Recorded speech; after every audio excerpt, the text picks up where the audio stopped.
Bismillahirrahmanirrahim. Lübnan'dayız. Lübnan'ın Beka Vadisi'nde Menar şehrindeyiz.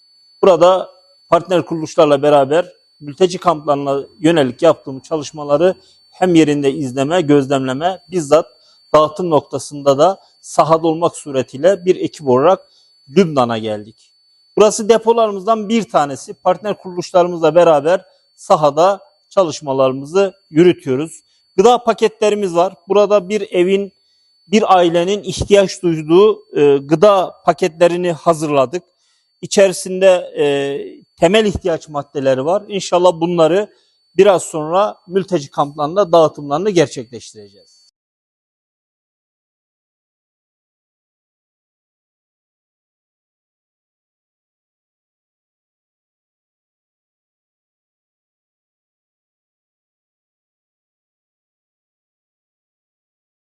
Bismillahirrahmanirrahim.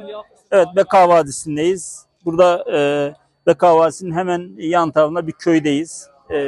Kamet Köyü. Burası bir ortaokul. Gazze, Lübnan'ın güneyinden gelen aileler, çocuklar ve kadınlar, hasta yaşlılar bu okula sığınmışlar. Yaklaşık burada 500 kişi var. 100'e yakın aile var. Bunların büyük bir kısmı çocuk, yaşlı, hasta ve kadınlardan oluşuyor. Biz sabahleyin gittik, depolarımızdaki aldığımız yardımlarımızı biraz sonra burada dağıtımlarını gerçekleştireceğiz. Biz inşallah bunları şu anda gerçekleştiriyoruz.